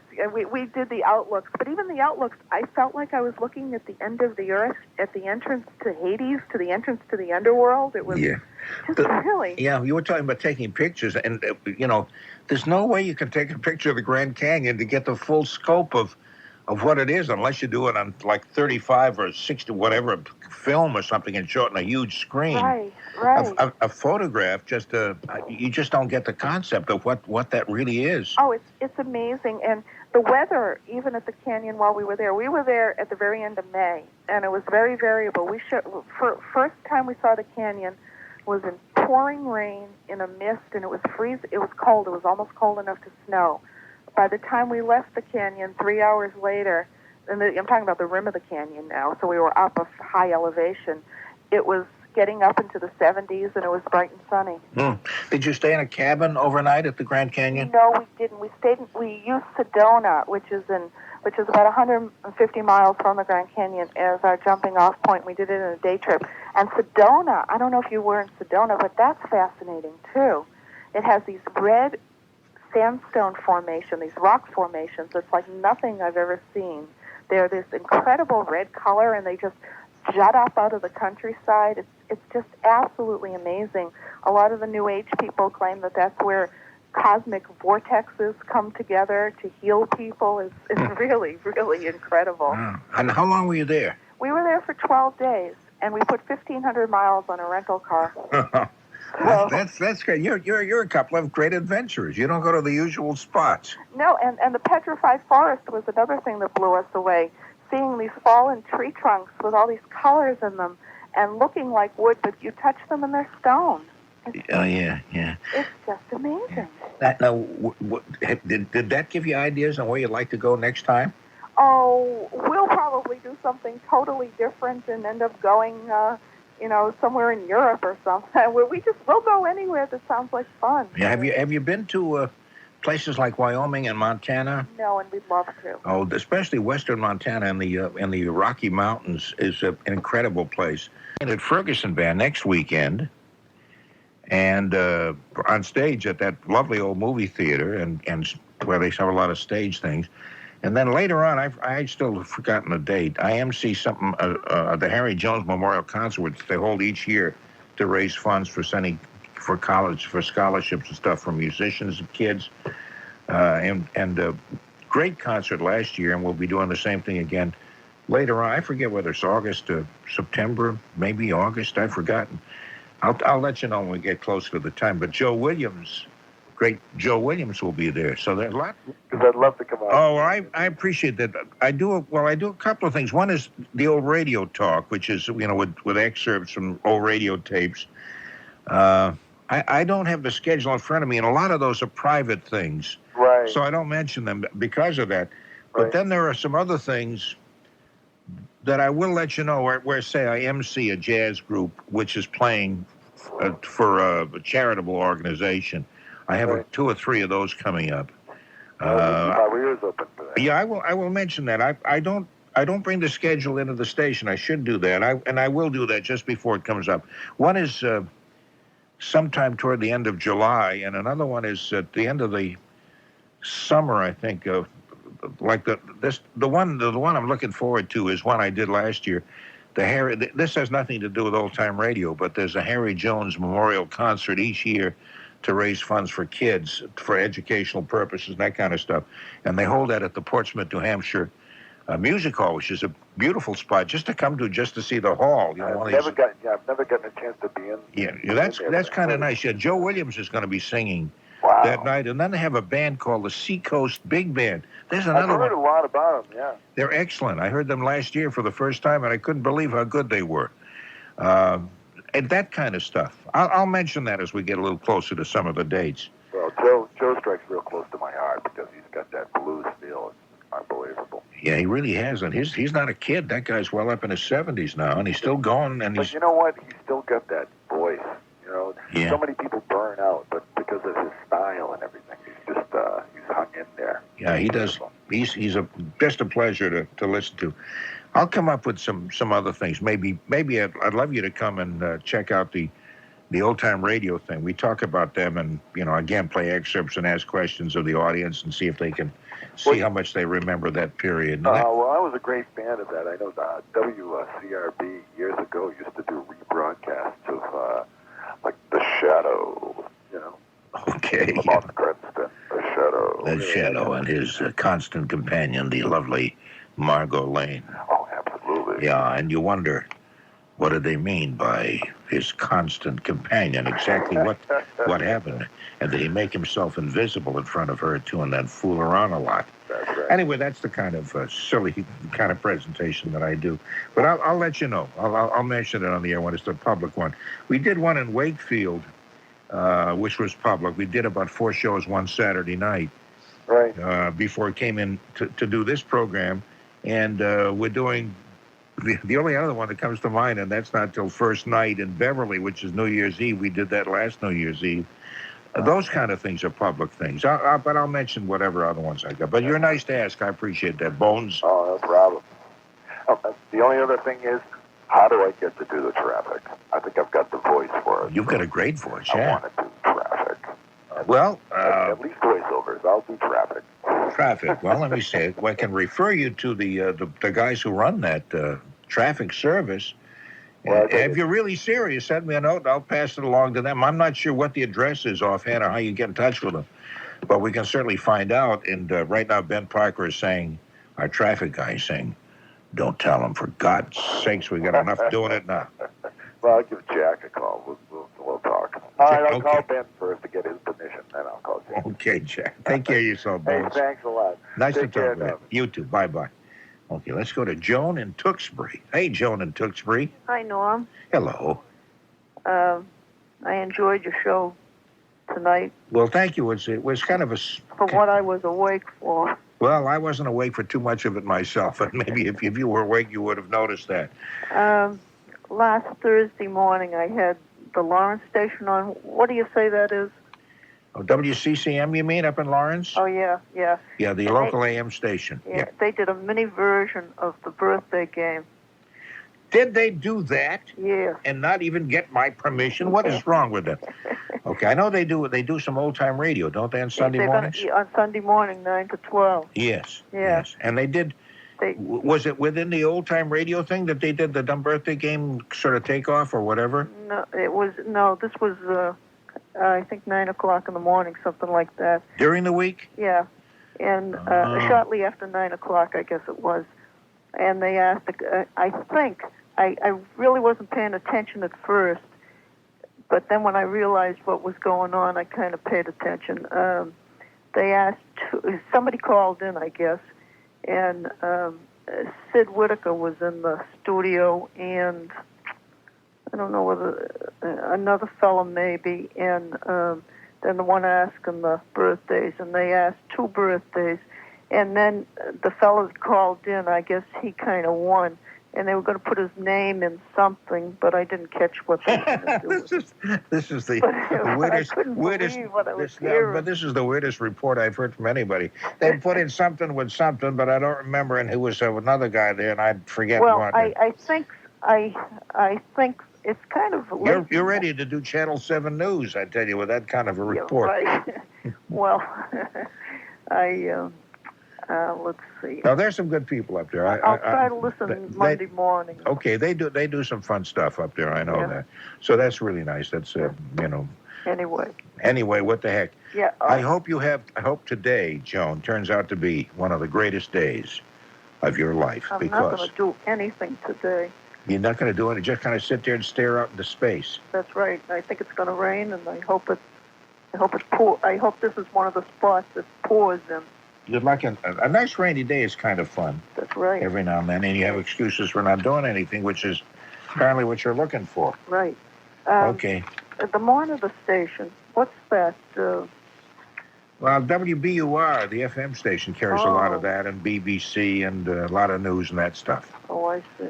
Yeah. Okay. I'll talk to you another time. You're going to keep tuned to us, even though you listen to these other places too, aren't you? Tune us in every now and then. Well, I always listen to you, but when you're not around, I have to listen someplace else. Well, because we have a lot of stuff you can listen to here, but I whatever you would like, Joan, as long as you give us even a few minutes of your time from time to is okay with me, big fella. Take care, Joan. Yeah, talk to you later. Bye-bye now. Okay, let's see. Overnight, partly to mostly cloudy, areas of fog and drizzle. I'm near a window, and I can't... Hold on a minute. Let me look. See if it's... I know, I can't tell whether it's raining out there or not. And then again, if you're driving through it, you know whether it's raining better than I do. During the day, mostly cloudy with a shower in spots. The high's about 78. And at night, mostly cloudy, low 64. Monday, variably cloudy with a shower or thunder shower, highs 76. Tuesday, partly to mostly sunny with a cool breeze, highs from 68 near the coast to 76 degrees inland. Be back tonight, and I hope you'll join us. We get some guests and all kinds of stuff. We'll be with you right through the night and right through the week, as a matter of fact. Let's see. Okay, you hold on. I'm flapping papers in your ear again, and I know it must be driving you just absolutely exotically crazy.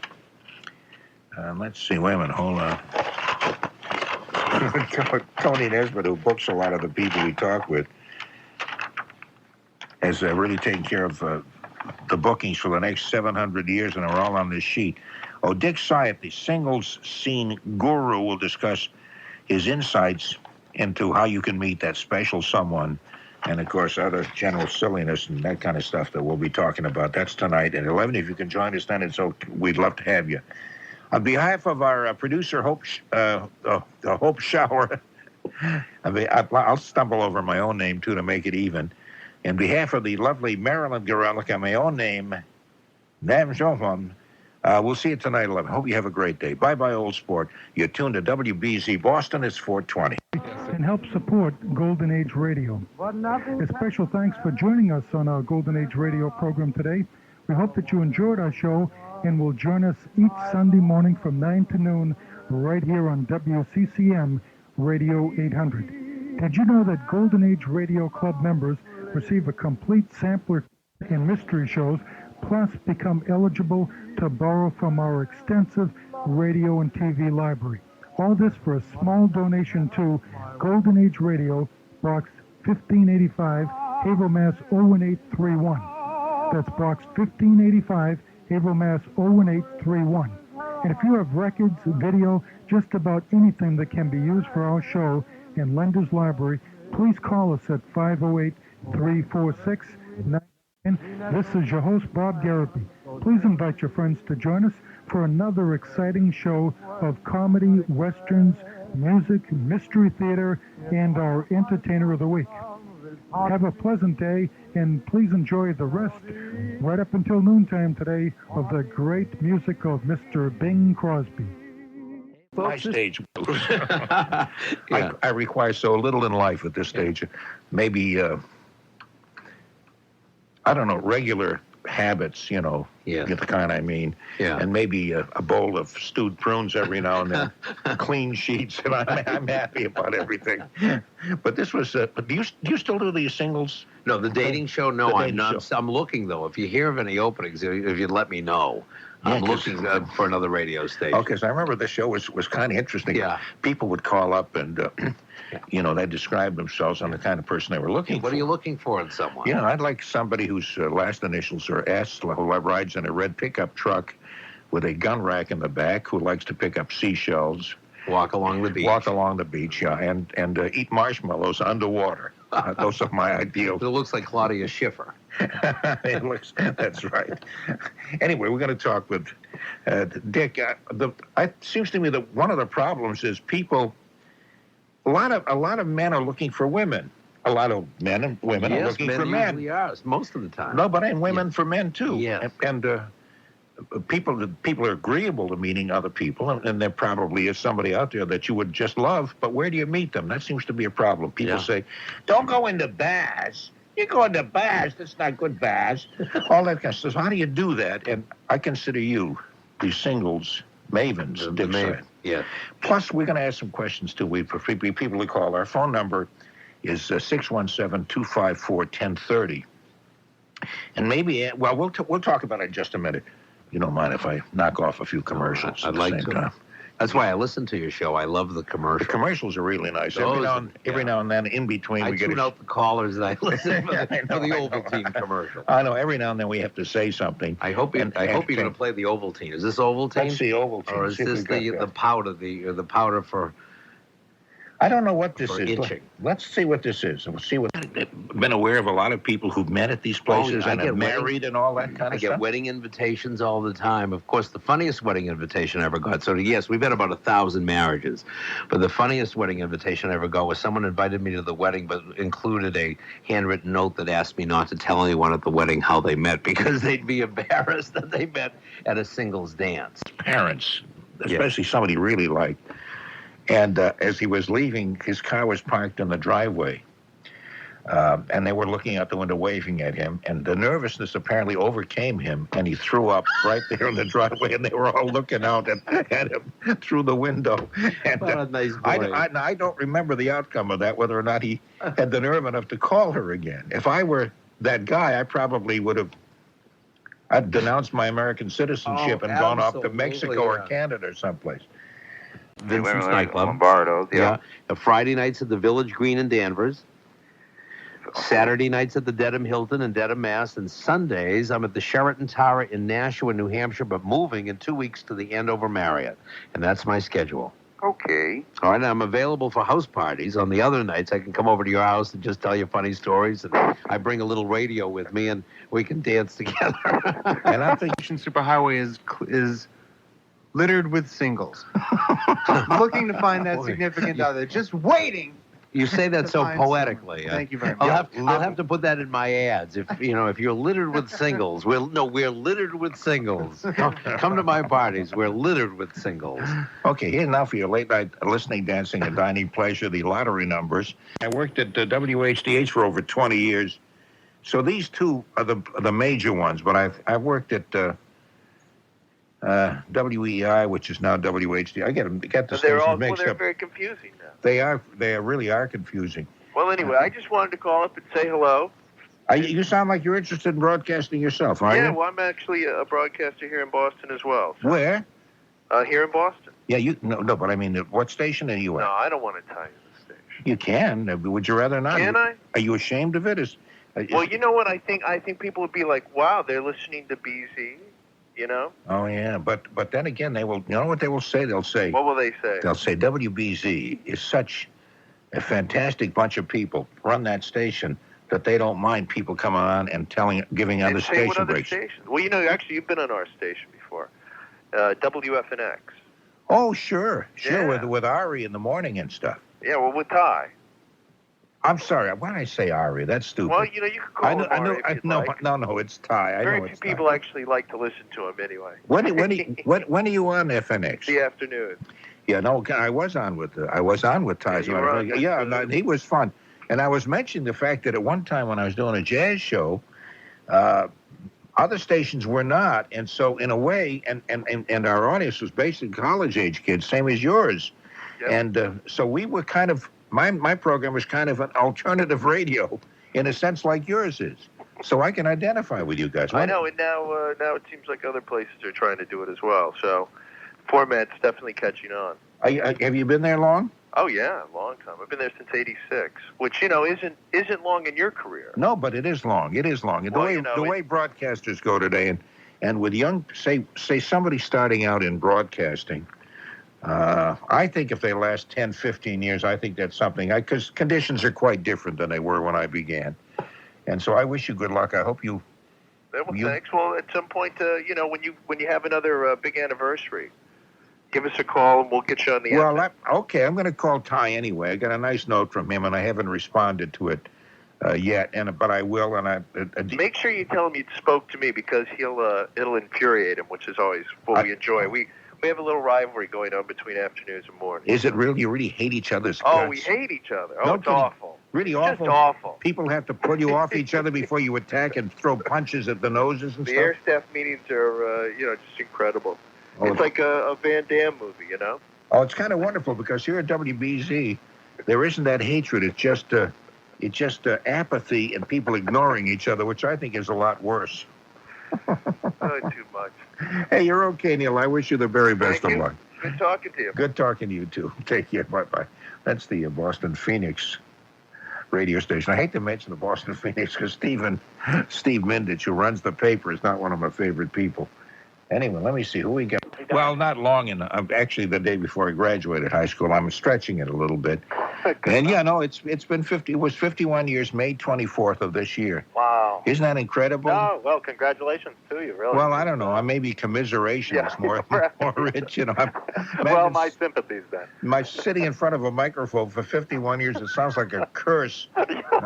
You were bad. Yeah, well, you got 5 more years and then you're dead, Mac. But that's the way you're going to end your life, sitting behind a microphone saying asinine things. Yeah, well. Are you in broadcasting too? No. Probably ask you. Well, I won't even say people probably ask you. I will ask you. The attraction here. Why would you get involved in this area? You know, and you're absolutely right. And don't say it's because I like people. Don't give me No. I mean, I would. Hey, I'm young. Don't snow me, buddy. That's right. Yeah. You're more up on what's going on today, and I'm more up on what was going back in 1850. Yeah, no. But you're absolutely right that's the question that people ask me most often, and it's the first one. And the only answer I have for it is just that I wanted to do it for a long time anyway, since I was 11 years old. I remember. Isn't that funny? Because 11-year-old kids, you think that was the last thing in the world they'd want to even think about. Well, you're weird, I bet you. Yeah, perhaps. Actually, but it's an interesting story because when I was 11, my grandmother died, and it was the first time that I was involved at all in the funeral process. And the first time in a funeral home and all that. And it's something about it, and I can't put my finger on it. Something about it just struck me as this is what I want to do. But I kind of put it in the back of my mind, and that was it, because I had always heard that it was a very difficult thing to get into, and you have to know someone in the business and those sort of things. And so I kind of discarded it as just a dream, but one that wasn't going to be fulfilled until I graduated from college a few years ago and found myself in these economic times that we're in. I found myself without a job. And I thought, well, I'd give it a try, and I knocked on the door of one of the funeral homes, locally, and took off from there. So, well, it's weird, but it really worked out well. Well, when I say it's weird, it's weird, I'm just fooling around a little bit. But actually, you bring great comfort to a lot of people with the kind of work that you do. I don't mean to get slobbering about this, but I think you know that that's so. No, and that's some of the attraction too. Now that I've kind of gotten involved with it, I see, some of the other things that are the other benefits of being in the business, which is, that's one of them. Helping people through a difficult time. But whatever. So, but hey, there's also still that some kind of a fascination. And so, interestingly enough, a lot of people, I tell them what I do, and they have tons of questions, and the questions just pour out of them. And the reason is because I think a lot of people are interested in what goes on in a funeral home and in this business, but they just don't have someone to ask those questions to. Oh, there's no question about that. And we were welcoming them, the funeral home, back into business. The idea was to make money for the newspaper, really. So the top half of the 2-page spread mentioned the name of the funeral home back in business, and here's the number and all that kind of stuff. And underneath were a group of ads. This is where we made the money. A group of ads by people who dealt with that funeral home. Now, I was maybe 24, 5 or at this time. How old are you? Are you in that area? Exactly 25 now. Okay, so I was about the same age as you. Good enough. So we went around to the people who dealt with the funeral home and talked with them to get the ads. And I learned about things then that I guess maybe at the time were kind of a little scary to me. Yeah. Including, what's new in caskets and coffins and all that kind of stuff. I see this is, you can be very casual about this because you're used to it, but people who are not find that kind of weird, Yeah. And I'm sorry, go ahead. No, that's not, I'm just mumbling up. Marterano. Yes, now I don't... What happened? He was good. Yes, he was.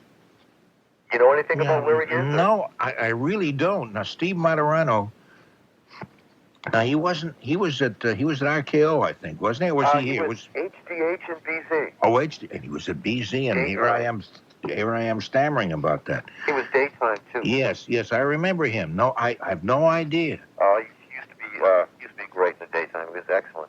I got somewhat of a tiny, funny story about the funeral business, if you don't mind. It's just no, go right ahead. As a matter of fact, the next call we take is from somebody who's listed as under undertakers. Okay. So we're sort of in that groove. Well, this is funny.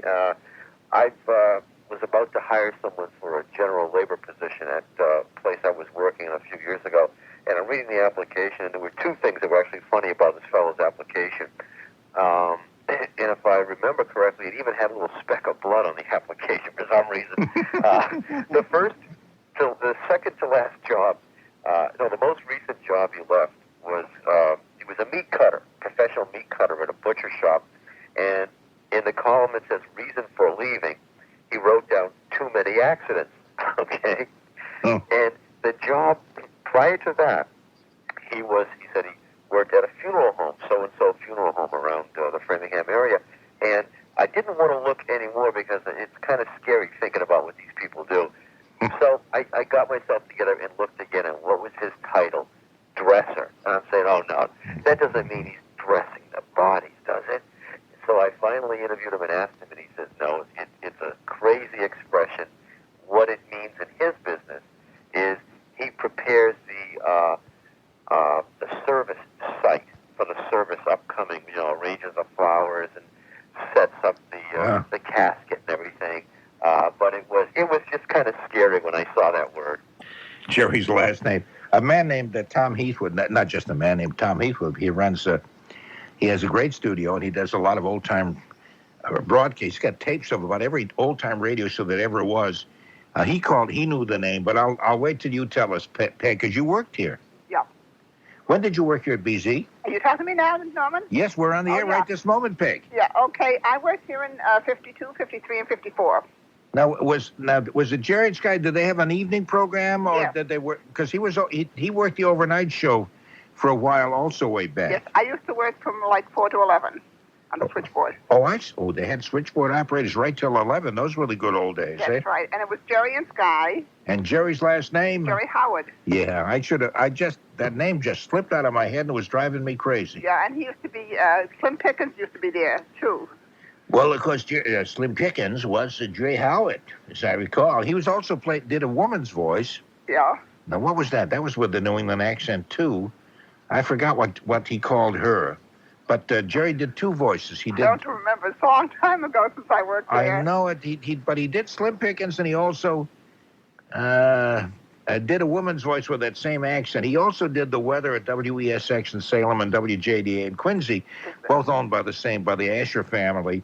And he's been on the show with me, and I love the way he does that accent. Oh, yeah. Well, that was Jerry Howard. I'm pretty sure that was his last name. No, but it definitely was Jerry Howard. It just slipped my mind. He also lives up north. I think it was in New Hampshire. I think right now, which is where the accent certainly should come in handy. Yeah, because they used to come out and sit in the lobby there when I was on the board. Yeah. And chat, and so I said, I worked there until 11 o'clock. And I just lived around the corner from WBZ. Now I'm way down here in the South Shore. Way down here in Braintree. Braintree isn't that far That's down, right. Peggy. Now, you're retired now, I assume, Oh, are you? I'm sure, yes. Oh, you're sure? You're sure you're retired? Okay. Yep. Hey. I listen to you every weekend, though. Oh, well, thank you very much, Peg. I enjoy your book. Was the BC studios were here? Were they on Soldiers Field Road when you were here? Exactly, yes. Yeah. Have you seen the new additions? They're building, enlarging the building, and doing all kinds of weird stuff here. No, but I've been planning on going up there someday just to walk around and just see what the building looks like. Because I don't think there's anybody there now that I work with. There was Arch McDonald and Leah Wiegand and Arthur Amadon. Those are lovely names that you're mentioning. Yeah, how is Carl DeSouza? I heard that he was sick. Yes, he was sick. From what I gather, he's doing okay, though. Fine. He's doing okay. Oh, yeah. He And used to liven the day up when he used to walk in. Well, say that again? I said he used to liven up the day when he used to walk in. Oh, he's a class guy. Did he wear an ascot even then? Yes, and a cap. Oh, and a cap. He always looked... He always surprised me when I learned that he came from... Was it New Jersey or New York or someplace? Because he looked like he was born in London. Yes. At least in the Back Bay of Boston. But he came from an area because he was very cosmopolitan, international kind of looking guy.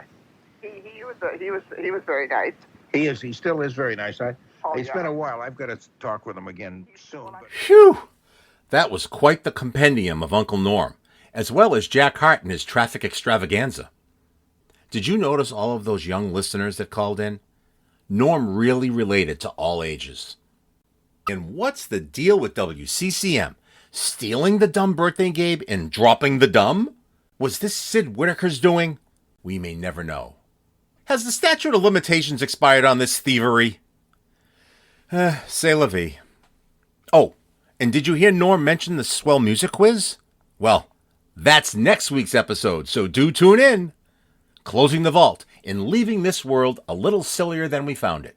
For WCCM, WOMR, WFNX, the Boathouse in Hyannis, Mass, the Brandy Barrel in Lynn, Natalie's Restaurant in Danvers, Sid Whittaker, Bruce Arnold, Eric, Bishop's Restaurant in Lawrence, the Pasta Shack, Jackie Murphy, Mike Leone, Norm's Grandfather's Advice on Idiots, Weather Countdowns, Canadian Rubber Chicken, the Southeast Expressway, the Zipper Lane, the Boston Gas Tanks, Hernia Insurance, Liftovision, Legs that go all the way up to the sheet counter, Bally Total Fitness, AAA, Tube Radios, Foster Brooks, Work Crews, Wine, Cheese, and Crackers as a solution for the fear of balconies, Stewed Prunes, Clean Sheets, The Shadow, Cato, and Margot Lane, Flapping Papers in Your Ears, Sod Houses, Hate, Apathy, and Ignorance, Joan from Tewksbury, Dick Syatt, Parties Littered with Singles, Funeral Dressers, The Asher Family, Mike Epstein, Hope Schauer, Ed St. Clair, Paul Drake, Jack Hart, and the man with 52 plus years in Boston radio, Nam Jonam. Broadcasting from my plush but not overly ostentatious studio, I'm Tony Nesbitt.